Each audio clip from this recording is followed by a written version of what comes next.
My name's Eli Delaney, and I have the honor of meeting some pretty cool people. These are the entrepreneurs, the artists, the creatives, the game changers that are making a positive impact in the people that they meet. And I'm a firm believer that the people that you meet can get you anywhere you want to go. And this show is my way of sharing them with you. It's my way of also helping you meet cool people.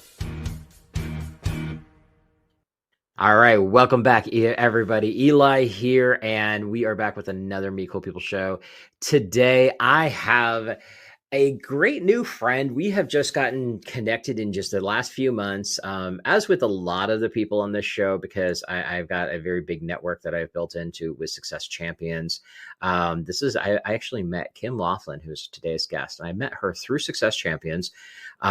She has been a total rock star. She's been having a lot of fun with getting involved with the network and everything. So I'm going to bring her in, but I want to give you a little bit of heads up on who she is, what's going on.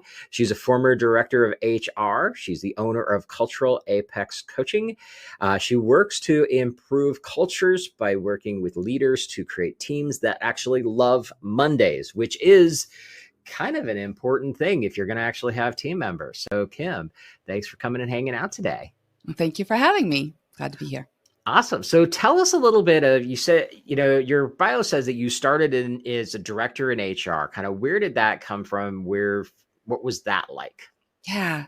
I was doing a lot of recruiting. I was staying home with my daughters and doing some, 100% commission recruiting. Mm-hmm. And I was working with this one client, and we got a great rapport, and they needed someone with my experience. And so they decided to recruit me out of recruiting, and start with them. And it was a small organization. So it was time for me to get out of the home office, if you will, mm-hmm. And get into a career where I was excited to start. And that's what happened. That's how I started in HR.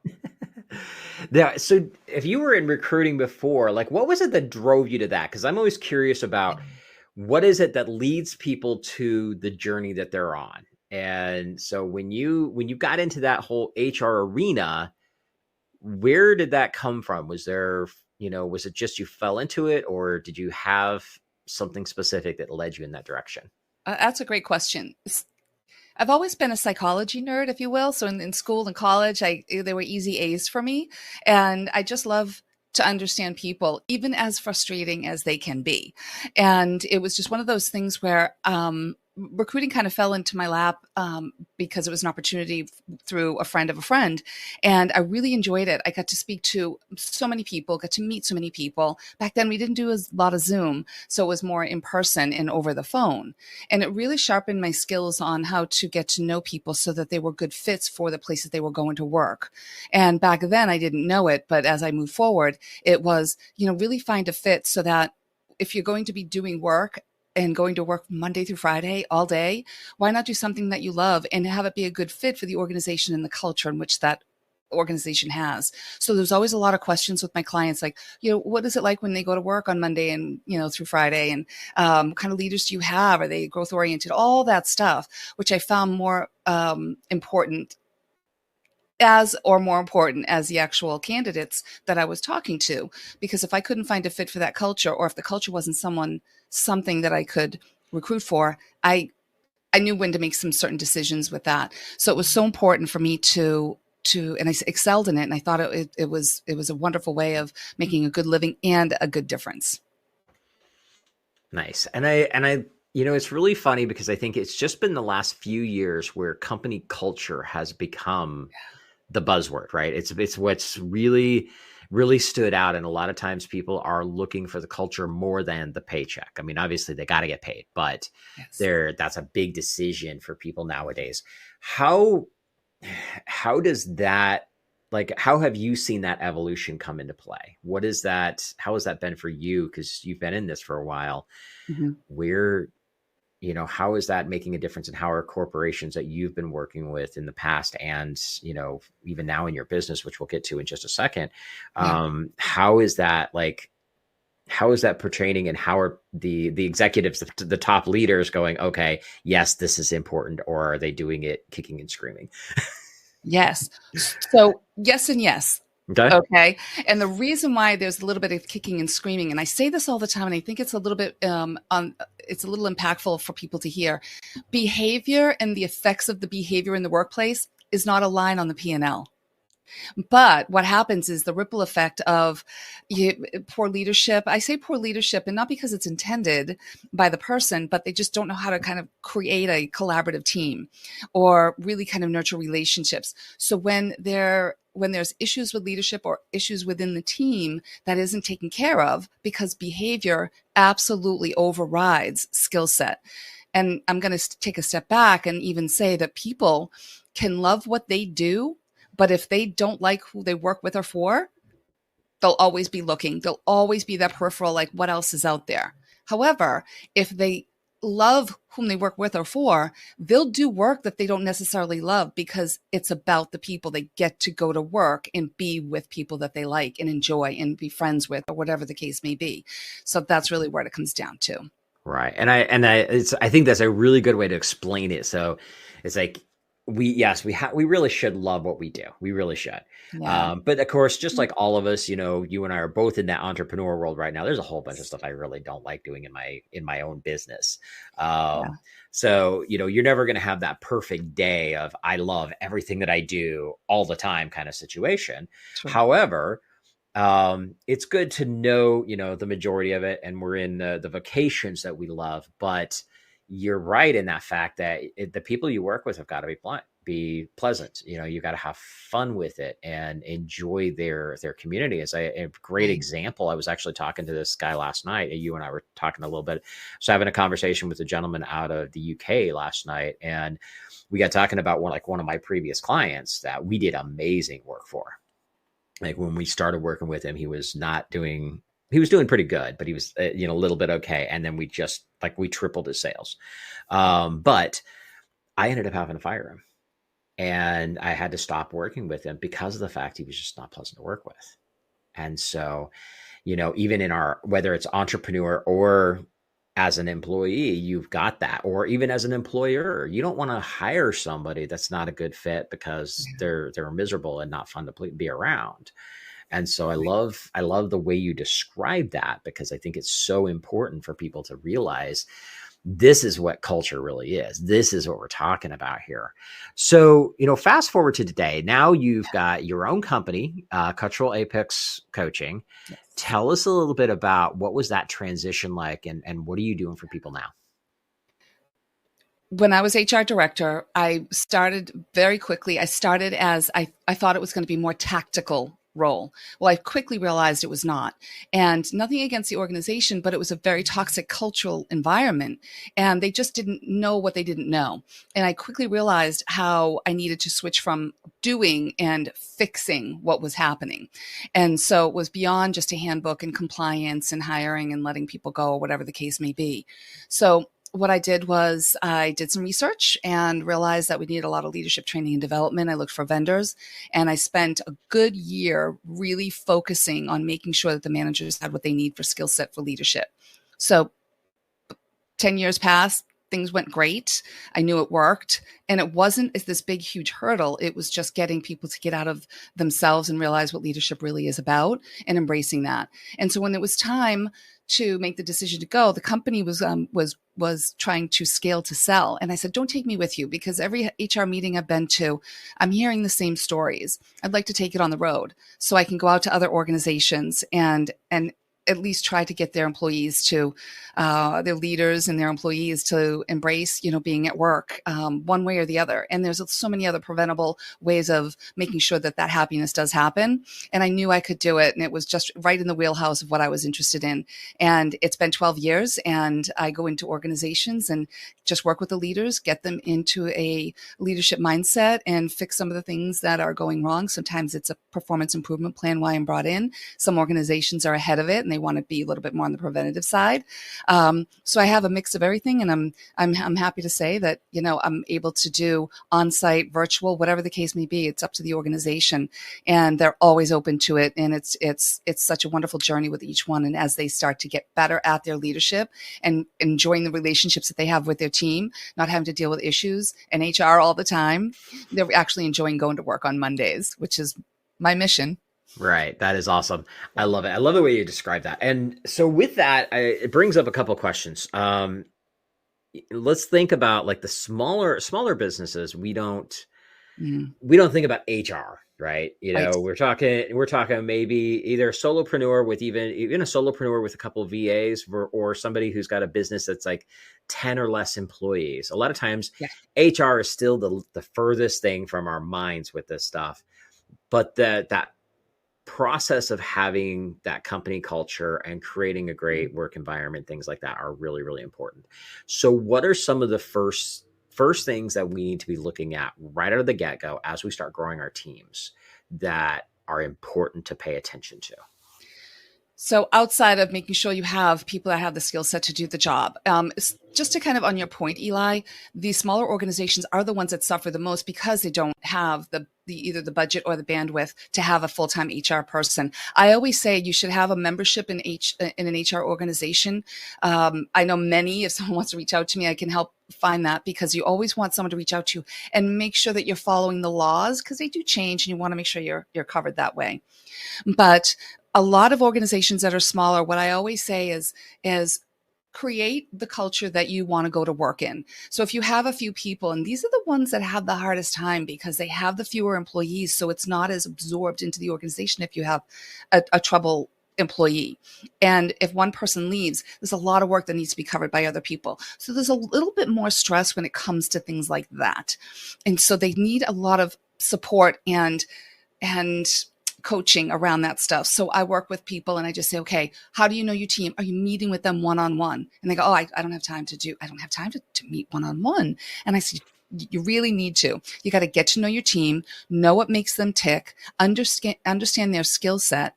What are their personality types? How do they learn best? How do they like to be communicated with best? Because the onus is on the leader or the owner of the organization. As frustrating as it can be, it's not about you. It's about how you can help your team grow. So if the mindset is I have a team that I'm telling what to do, make sure they come to work and not 5 minutes late, you're tapping your foot.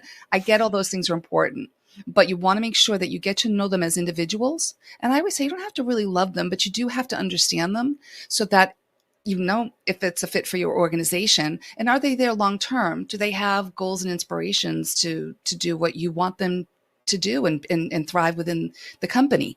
And you have to understand who these people are, and you can be, quote unquote, be with them and really get to know them, because if you make that effort, it changes the landscape 100%. So when you do have to ask them to do something that might not be under their purview, and just say it's just this one time because it happens in small companies, they're going to be there to support you in any way they can, as long as they know that they're important to you. So the first thing I do is ask, how important are they to you, and do you make them feel that way? Right. Right. I've it's so funny because so many businesses, we both, I come from the world where it was just like, okay, you're here, do the job, leave. That's all Yeah. there is to it. Yeah. And to some degree, like my personality, to be perfectly honest, I'm okay with that for the most part. I want to be appreciated. Hmm. But for my personality type, I keep things that way. And I know one of the hardest things that I've had is thinking not that way around other people when I've worked with them before. Cause I always look at it as like, okay, I don't really care how you do it. And yes, I want to have fun, and we want to, I want to definitely get along and figure out how we can do all kinds of other cool stuff. But really at the end of the day, I just want the thing done. And so my brain has to think harder like that. And I think it's one of those things we have to be aware of. And like when I had my first business, I grew it to 5 employees, and it was a nightmare. And most of that was, I still to this day say, well, biggest thing in the world, I was a horrible boss, because it's real simple. I hired you. I want you to do a job, A, B, C, do these things, done. That's what I cared about. And I didn't go into the other bits and pieces. Now, at the same time, I really sure that they were not the right fit, because they were lazy. They just did not do their job the way they should. But I will take responsibility for a big piece of that as well. And so I think that we as the owners have to be aware of what that looks like. Right. Right. It's a lot more work than just making sure the work gets done. It Hmm. just is. Yeah, Yeah. definitely. Being a leader is So very difficult. yeah, definitely it can be. So when somebody comes to you, first off, let me ask you, what kind of clients are you working with? Are you working with smaller businesses, bigger, more established? What does that kind of range look like normally? Gosh, so I'm going to say all of the above. However, the ones that need the most, I Hmm. would like to say I'm agnostic, but I'm not. Right. So small to medium sized organizations that have a limited HR bandwidth, Hmm. or companies with a big department that they need help in. So I've worked with nonprofits, manufacturing, insurance agencies with few employees, which are usually the Hmm. ones that need the help because the owner's trying to do things and they just need to make sure the employees are all communicated with. It's a thing. And so they don't have those individuals that do that for them, or they don't have a larger organization in the HR realm that they have a generalist that can't do it all. And so I come in and I partner with the owners, the CEOs, and the HR folks to figure out where their biggest pain point is. Maybe Hmm. it's turnover, and they realize it's because of leadership. There's so many facets. We don't really have a lot of time today to talk about them, but if you're having, those issues where you're just like, gosh, Kim Laughlin, she's so difficult to work with. I don't know what to do. I don't know what to say. She's different. I just don't have the narrative. I could teach people what to say and how to be Got it. professional, but it could be a lot of different ways. But a lot of companies will reach out to me saying they just don't know what they're doing and they don't want to make mistakes, or they have problem and please, they don't know how to do it. Or the HR is like, please help me, please come partner with me so I can get these pips out of the way. And it's just, Right. but usually turns into a more successful result. Thank goodness. Right. Nice. So going into a little bit deeper with that, can you share a story of somebody who, like, you went in and this is, they had these kind of problems to begin with, and what were some of the processes that you put in place, or how did you help them get over Yeah. that? So I did a presentation once and I used the analogy, you can love who you work with or for, but if you don't love your work, and I kind of flipped that as well. And I got a phone call from her, and she owns a small insurance agency. So long story short, she said, Kim, I'm a mess. And I don't know can I just tell you what I got going on? I said, absolutely. Just talk to me. If you had a magic wand, what would you change about what's going on in your company? She goes, no one gets along. Everybody's fighting. I get frustrated. I start getting upset. I become part of that problem. And it becomes this tangled ball of Christmas lights that just can't get undone. And so I asked a number of questions with, how well do you know your folks? How long have they been there? There's a lot of people that have been there for 20 years. She just can't let them go. They're not doing their job. There might be someone that's got a toxicity to them, but they're really good at what they do. There was a whole combination of everything. And what it came down to is she wasn't able to control it because she didn't want to say the wrong thing or do the wrong thing and get herself in a litigious situation. And so what I started with was understanding everybody in the company, what their personalities were like, what she's like, what were her goals, and what was not working for her, and especially the leader's personality, because she was I just need them to come to work, do their job, and stop fighting. And I said, well, we kind of have to work that out. And so there was a lot of interviewing with the employees as well, because that was part of it. And I got to get both sides of the story. And so the feedback was to go back to her where she was a little bit more direct and in their opinion, unfeeling, even though she had so much feeling, she just didn't know what to do with it. And she's self-diagnosed ADHD. And so she says, Kim, I'm everywhere. So it is different for everybody, but with her, I just sat down. I said, we're going to start doing some one-on-ones. I want you to go through these steps, understand who they are, tell them to tell me about you. What do you like? You don't have to ask for intimate details, but understand who they are as a person, what they would change about what they're doing now, what they like about their job, just general questions about, where their head's at. And you don't have to like it, but you just have to understand where you're going so that you know where to get to and what it's going to take. Maybe you have to climb a mountain, maybe it's just a small hill. And we did that, and she was able to understand who they were. And when she speaks with them, she talks to them all differently. Well, you were saying that earlier, you weren't, you were a little bit more direct, but each person doesn't respond the same way. They were each individual personality, and she had to get used to talking to each different one. And right now she's doing a great job. It's still work, and she has to get herself in this right headspace when she's talking to certain individuals. But each time she does get exhausted. She does them all in one day. But she understands what she's doing, and she knows how to manage them day in and day out because she took the time to do that. And then we worked on different roles and responsibilities with different skill sets. So we kind of changed some seats on the bus, if you will, so that people would be happier for the most part in doing what they like to do. So there were, I hope that answers the question for how I get started with Yeah. her. And that's a good example. Yeah, no, that's a great example because I think you brought up a couple of really important things with that is, figuring out, you've talked about personality types a couple of times here. And I know like another one of the big buzz terminologies is going through, personality tests and things like that, which I think are really great and really powerful. But I think sometimes that they use it almost as a crutch as opposed to using it as a tool. Yes. And I think that that's a really important thing. And I love how you talked about having her sit down with her staff and get to know them better. Yeah. And I got a couple of questions that I'm going to lead in with that. But one of them is Sure. right out of the gate, how often should somebody be doing that? That's a good question. So if it's egregious, the situation's egregious, and maybe the Hmm. people aren't following deadlines or whatever the case, I say you start out once a week, 30 minutes, start the week, Hmm. and you meet weekly. When you start getting into a cadence, you move it to twice a month. And then when you start getting into a cadence and you see results that you don't have to keep managing and making sure happen, because it Right. depends on again, it depends on your team.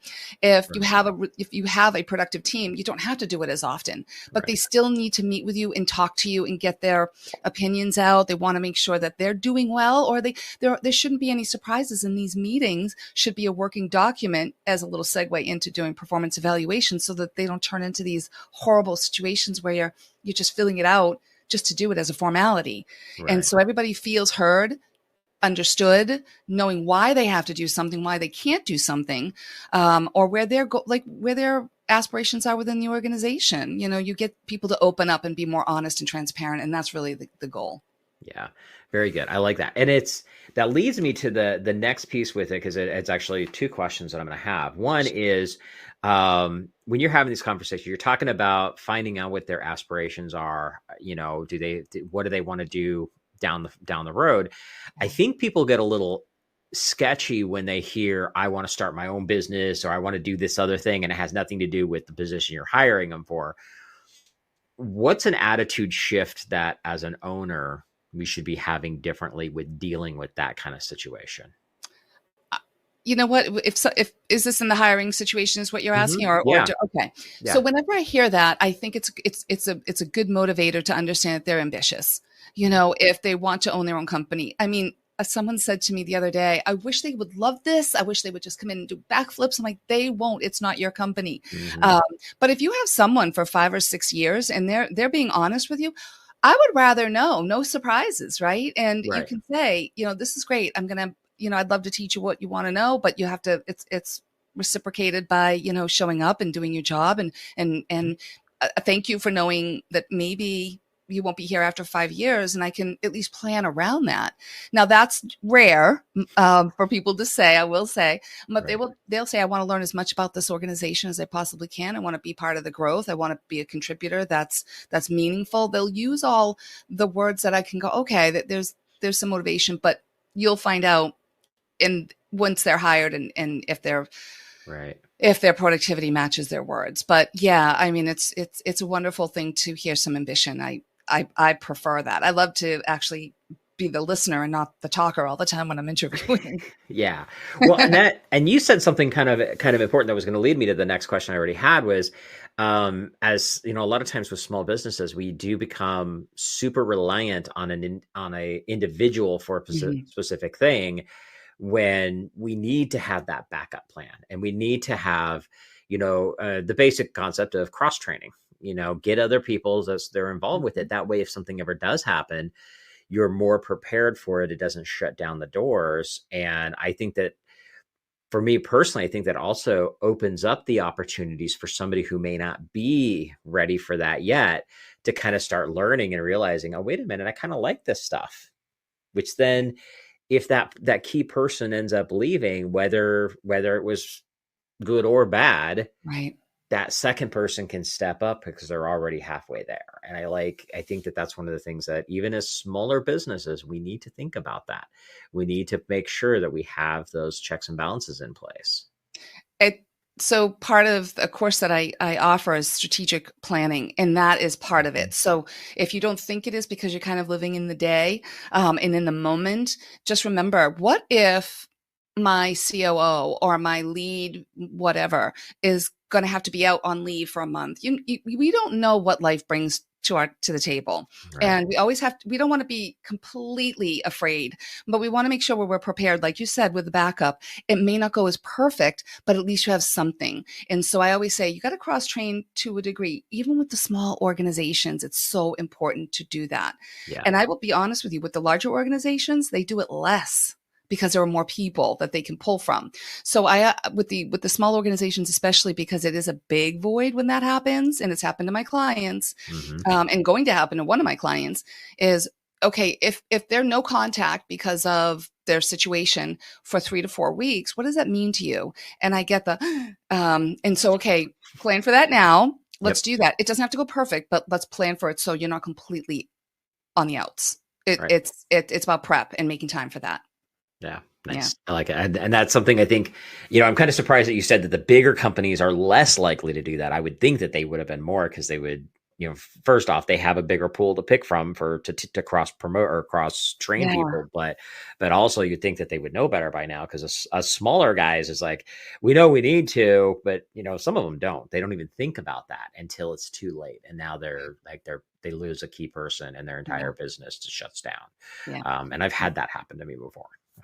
So it's one of those things that I think it's great that we're talking about this, because for everybody listening, pay attention to this. Think about this now. You need to have those conversations. And the great thing is, going back to the last question I had, when I was like, when somebody wants to go do their own thing, or they have a different career path in mind, and this is a stopgap for them, really.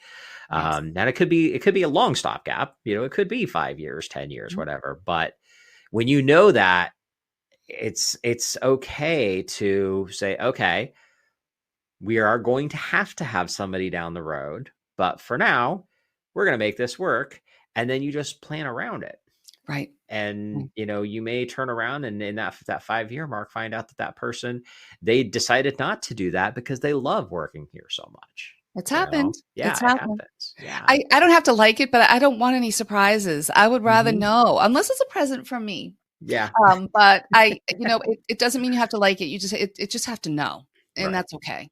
Nice. I like it. So anything else that any little other nuggets you want to share with people before we start wrapping up here? Yeah. I always say, when you have leaders in your organization, if there's any type of procrastination with conversation, that's when they need to get them coached, because those are the problems that the procrastination will fester and create bigger problems. So the biggest problem I work with organizations is not having the conversation tomorrow. Right. And it's the fear of being able to say what they need to say it properly, professionally, keep themselves out of legal issues, but get the training on that, because if you get ahead of the problem or you handle it in the moment, you're going to save yourself a lot of aggravation and frustration. Trust me. Yeah, definitely. And I'll go back to something I am always harping on. Communication is the key. That really is. Yeah, it is. Definitely. It is. Awesome. Okay. Well, we are close to the end here. So last question is going to be super easy, Lynn. I'll have you share how people can get a hold of you, because I know people are going to definitely need your help and want to learn more about what's going on with you. But before that, this is the Meet Cool People show. So I always ask every one of my guests to share, what are the words Meet Cool People mean to you? The folks that I enjoy most meeting are the ones that want to make a difference. So when I talk to my clients or people out and about, when they talk about why they do what they do, that makes it cool for me, and not just what they do. And so if I get a good why behind it, that's how I have some of my best friends. And so cool people to me are those who want to make a difference and not just a living. Love it. Wise words. Thank you so much, Kim. All right. So how do people get a hold of you? Yeah. The easiest way is go to Cultural Apex Coaching. Actually, it's culturalepexcoach.com, and you can contact me all over the place in the website. So I'd be happy to have a conversation with you. If you have any issues, need to navigate a challenge, give me a call. Awesome. So culturalepexcoach.com. Yes, definitely reach out to Kim. Even if you're just on that smaller point of starting out, reach out to her, have a conversation. She can probably point you in the right direction. Absolutely. Definitely. All right, Kim, thanks so much for coming and hanging out today. I really appreciate it. My pleasure. All right. And everybody, get out there. Have an amazing week. As always, if there's anything I can do to help you out, reach out. Let me know. Take care. And that wraps up another Meet Cool People show. Now, if you like what you heard, be sure to give us a like, subscribe, or review so I can help introduce these amazing cool people to even more amazing cool people. And just remember, meeting cool people is just the beginning. You need to have a system in place to follow up with the amazing people that you meet.